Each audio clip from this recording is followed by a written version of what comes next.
শিক্ষক সংকটে ক্ষোভ জেলাশাসক দপ্তরের সামনে আদিবাসী সাঁওতালি ছাত্রছাত্রীদের ধর্ণা। আদিবাসী সাঁওতালি মাধ্যম স্কুলে শিক্ষকের সংকট ও পরিকাঠামো বঞ্চনার প্রতিবাদে অনির্দিষ্টকালে ধর্নায় বসলেন পুরুলিয়া জেলার পশ্চিমবঙ্গ সাঁওতাল শিক্ষক, পুরুলিয়া জেলা কমিটি সহ আদিবাসী ছাত্রছাত্রী ও অভিভাবকরা। বিভিন্ন সাঁওতালি মাধ্যম স্কুলের বিপুল সংখ্যক পড়ুয়া মিছিল করে এসে জেলাশাসক দপ্তরের সামনে অবস্থান বিক্ষোভে সামিল হয়।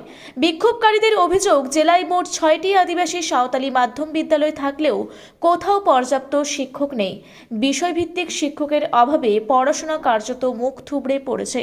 পাশাপাশি বেশ কিছু বিদ্যালয়ের পরিকাঠামোর অবস্থাও শোচনীয়।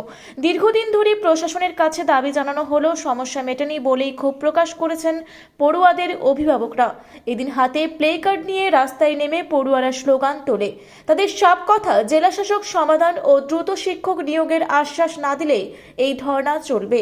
ঘটনাকে কেন্দ্র করে জেলাশাসক দপ্তর চত্বরে চাঞ্চল্য ছড়িয়েছে। অখিল ভারতীয় আদিবাসী বিকাশ পরিষদের পুরুলিয়া জেলা ভাইস প্রেসিডেন্ট ও কাশীপুর ব্লক প্রেসিডেন্ট নির্মল টুডু বলেন, প্রশাসন দ্রুত ব্যবস্থা না নিলে আন্দোলন আরও তীব্র করার হুঁশিয়ারিও দেন তিনি। এরই মধ্যে পুরুলিয়া জেলার ডিএম প্রশাসন মহল তাদের সাথে আলোচনার মধ্য দিয়ে আশ্বাস দেন, কিছুদিনের মধ্যেই প্রশাসন মহল এসব বিষয়ে সুরাহা করবেন, তাই তারা আপাতত ধর্ণা তুলে নেন।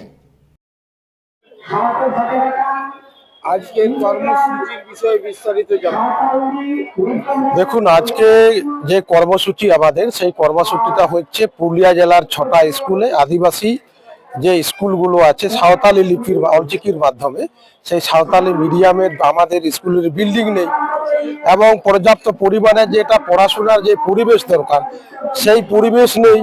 এবং এখানে আমাদের যে সাঁওতালি টিচাররা যারা পড়াচ্ছেন তাদেরকে যাতে আমরা প্যারা টিচারে নিয়োগ করতে পারি, এটাই আমরা ডিএম সাহেবের কাছে আমরা আজকে ধর্ণা মঞ্চ থেকে আমরা একটা কথা তুলে ধরি।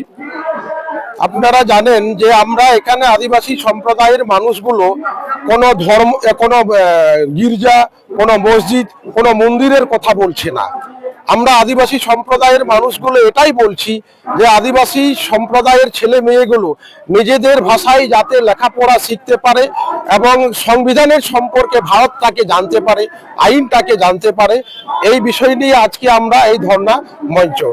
এই ধর্ণা মঞ্চ থেকে যদি আজকে আমাদের এই ধর্ণা মঞ্চ থেকে আমরা আজকে যদি কোনো সৎ উত্তর না পাই, এটা কিন্তু কলকাতা রাজপথ পর্যন্ত ওই বাচ্চা স্টুডেন্ট যে সাঁওতালি ছেলে মেয়েগুলো আছে তার সাথে আমরা কিন্তু নবান্ন পর্যন্ত আমরা হেঁটে যাব এবং আমাদের যে শিক্ষার যে অধিকারটা, এই অধিকারটা কিন্তু আমরা ছিনিয়ে নেব। আমার নাম নির্মল টুডু, অখিল ভারতীয় আদিবাসী বিকাশ পরিষদ, পুরুলিয়া জেলার আমি ভাইস প্রেসিডেন্ট। আদিবাসীদের চিন্তা ভাবনা যদি একবার